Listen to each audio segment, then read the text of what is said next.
Only 32 seconds after takeoff, Flight AI-171, with 260 people on board, plunged straight into the ground and turned into wreckage.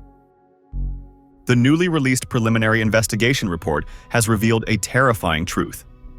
Both fuel control switches on the Boeing 787 Dreamliner had been set to cut off right after the aircraft left the runway. Due to Boeing's specific design, turning off these switches requires the pilot to first pull them up and then push them down. Yet both engines lost fuel almost at the same time, sending the plane into a disaster that could not be stopped. But the black box data revealed something even stranger. The left engine shut down exactly 5 seconds before the right engine. That short time gap has now become the key clue to exposing a darker truth. Did someone intentionally turn off each engine one by one? Or was this a sign of a desperate struggle inside the cockpit? Or could this be the first case in aviation history where the person behind the controls was also the one who caused the crash? An uncomfortable truth is slowly coming to light, and you will be the first to know it by following this investigation. The crash of Air India Flight 171 happened in less than a minute, but every second inside that cockpit tells a story we're still trying to understand. From the outside, it looked like a normal takeoff. The skies were clear, visibility was good, and the weather wasn't a factor.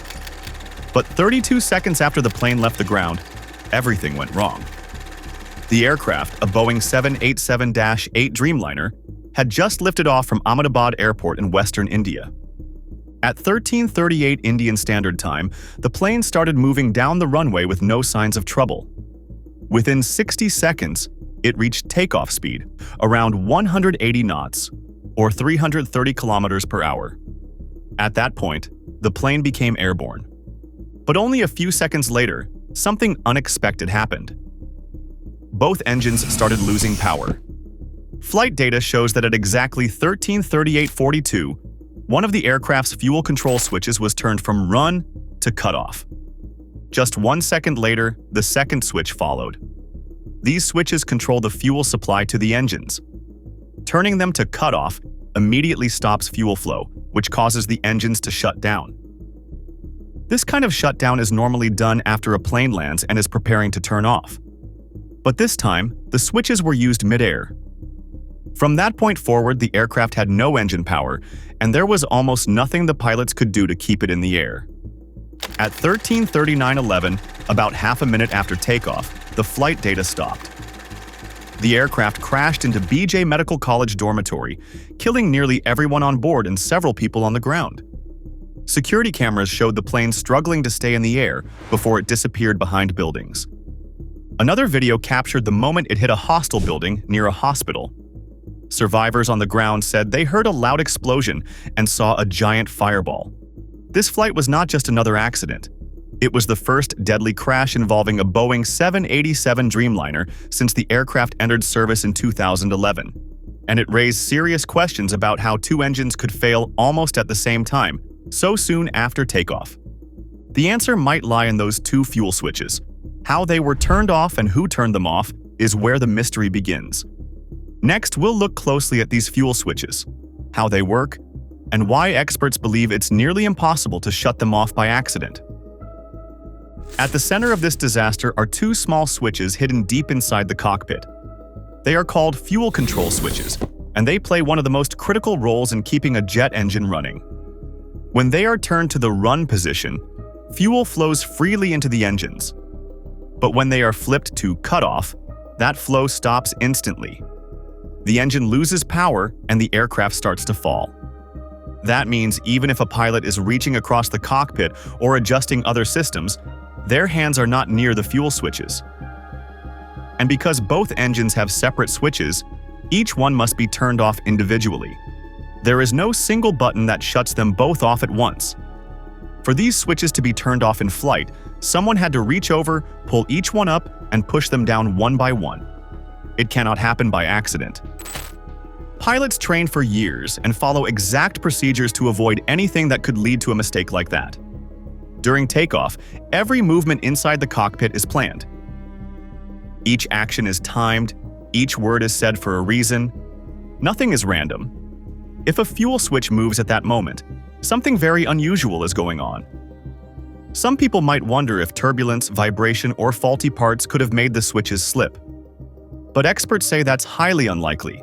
In fact, the switches are protected on both sides by metal guards that stop them from being bumped. Even strong turbulence wouldn't have enough force to lift, unlock, and then push down a switch. Not only that, but both switches were triggered, one after the other, with exactly 1 second in between. That kind of timing suggests intention, not accident.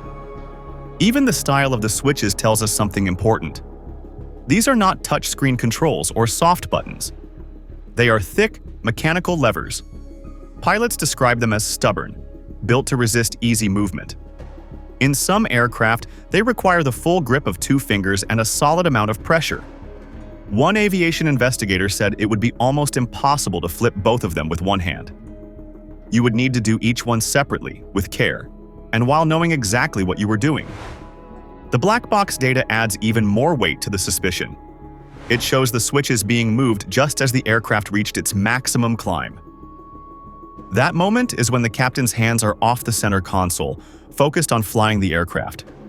The co-pilot, usually managing radios and flaps, would be the only one close enough to touch the switches. This detail doesn't prove anything, but it does match the kind of opportunity someone would need to take that action unnoticed. What about a technical failure? Could the switches have moved on their own? That theory was tested too. Boeing engineers checked for electrical glitches or software issues. The report from India's Aircraft Investigation Board said there were no known mechanical faults with the switches or the engine systems. The plane had passed inspection. No warnings had been issued. Even more importantly, neither Boeing nor GE, the engine manufacturer, released any safety bulletins after the crash. If there was a design flaw, the companies would have told the public. Their silence speaks volumes. In 2018, the FAA did release a special notice about similar fuel switches on another aircraft type, the Boeing 737.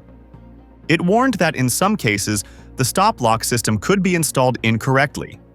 However, this warning didn't apply directly to the 787 used in this crash. And Air India had no record of inspecting their fuel switch locks based on that old bulletin. Still, there was no evidence that the stop lock system on this particular jet was faulty or missing.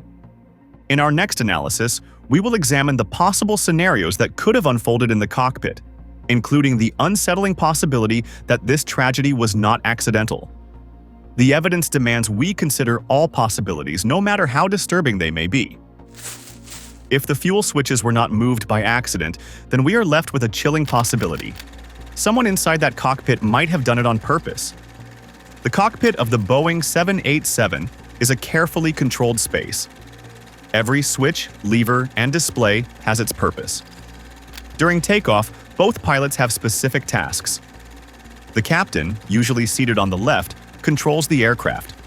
The first officer, seated on the right, manages communication with air traffic control and operates the flaps and landing gear.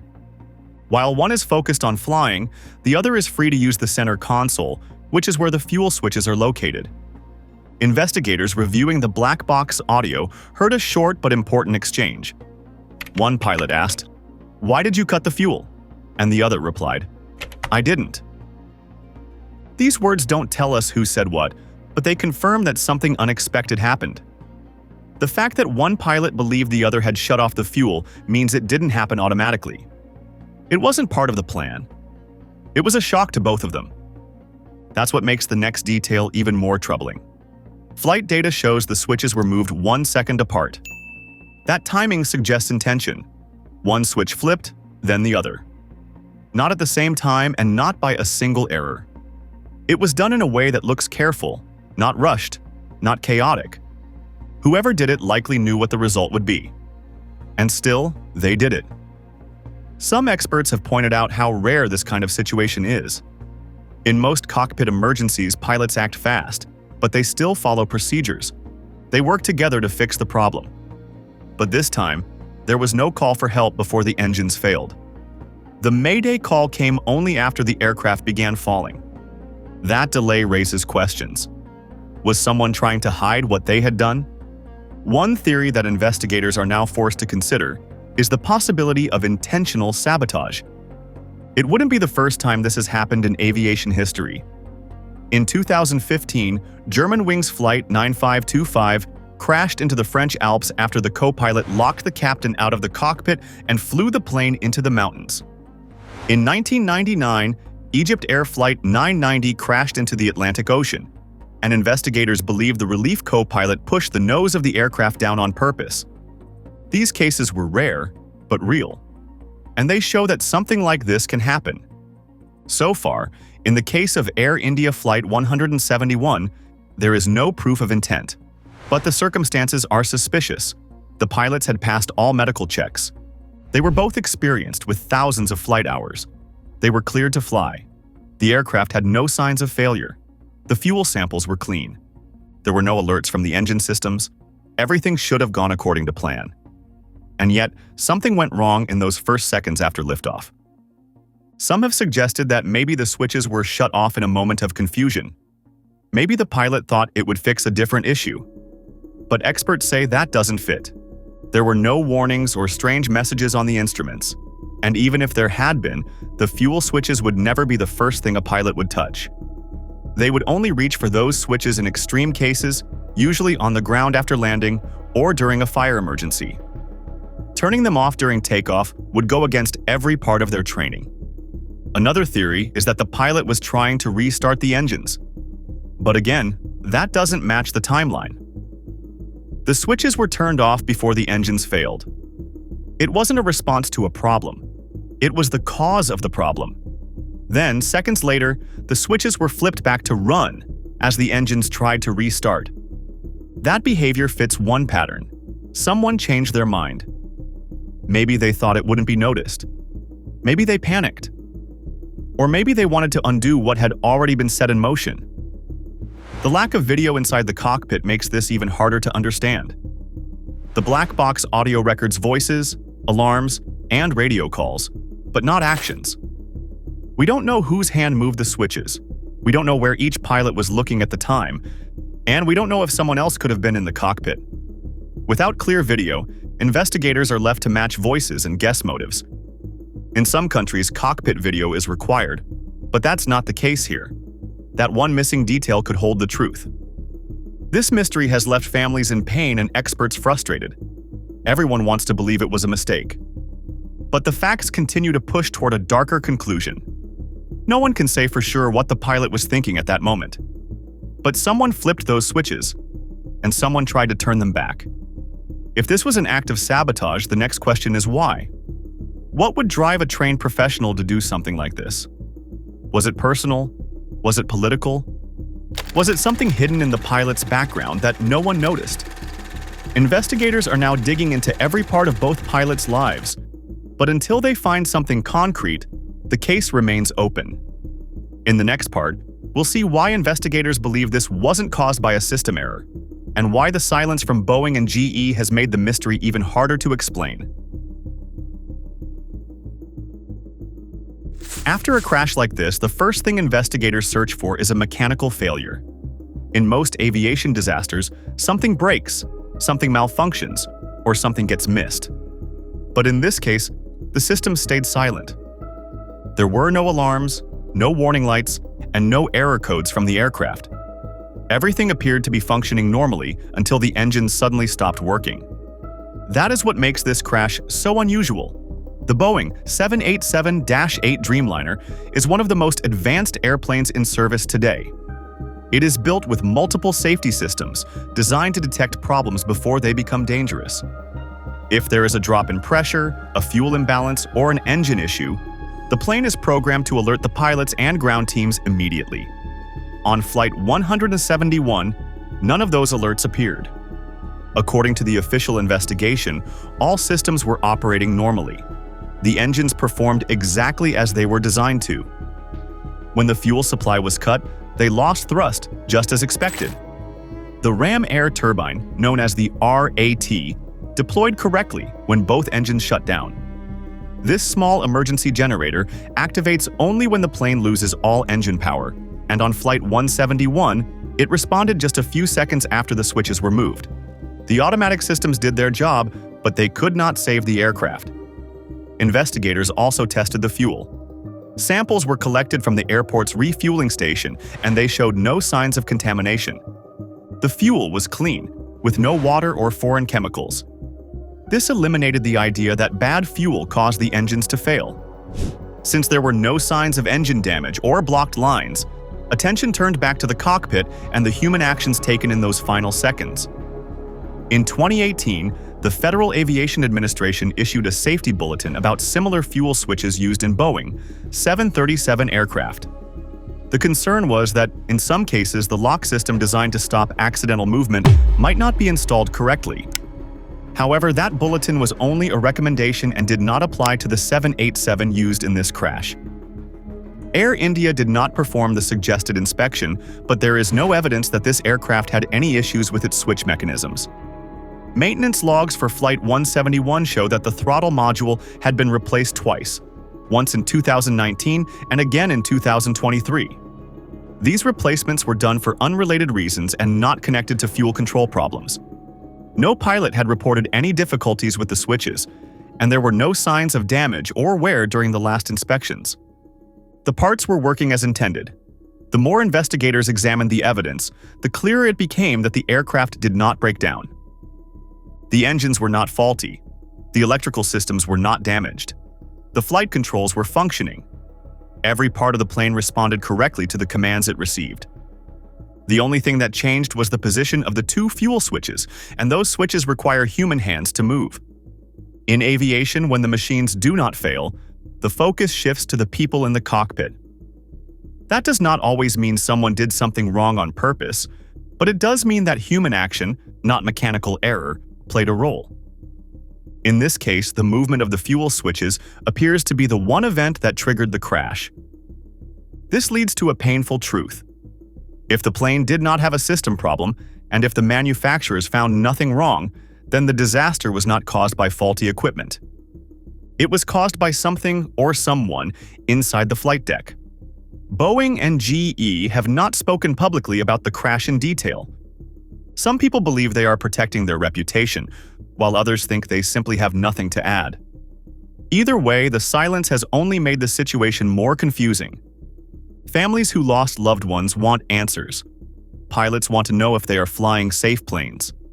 And passengers around the world want to trust that something like this will never happen again.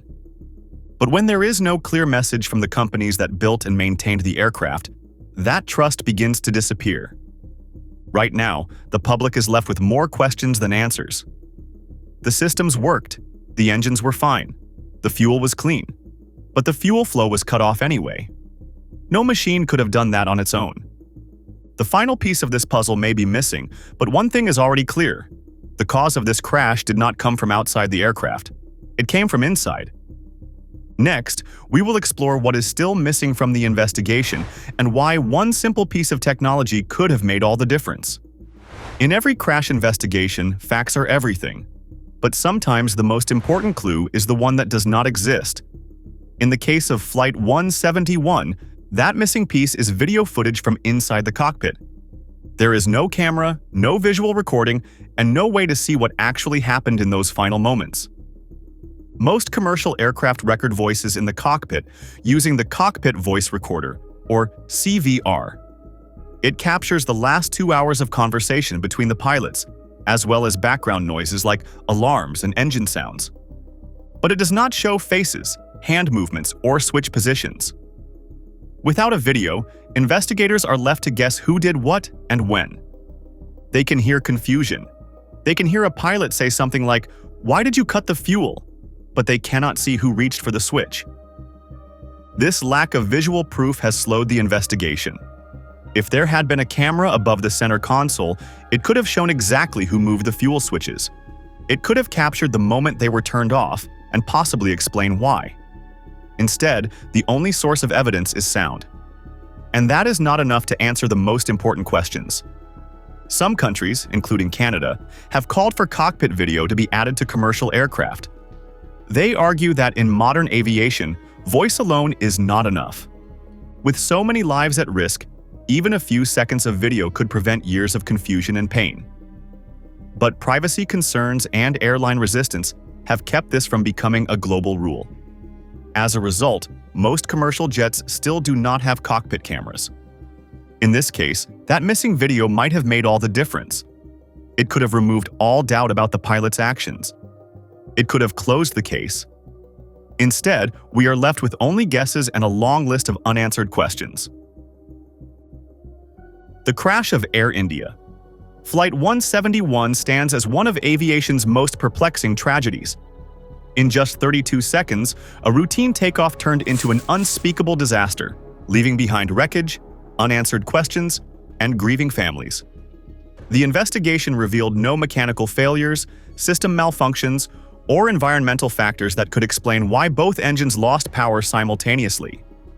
The only clear trigger was the deliberate movement of the fuel control switches to the cutoff position, an action that defies both logic and standard operating procedures. What makes this event so unsettling is the absence of a satisfying explanation. The switches were flipped methodically, 1 second apart, suggesting intent rather than error. The pilots, both experienced professionals with clean records, showed no signs of distress before the incident. The aircraft, a state-of-the-art Dreamliner, had no known defects. Every possible technical cause was ruled out, leaving only the grim possibility of human intervention.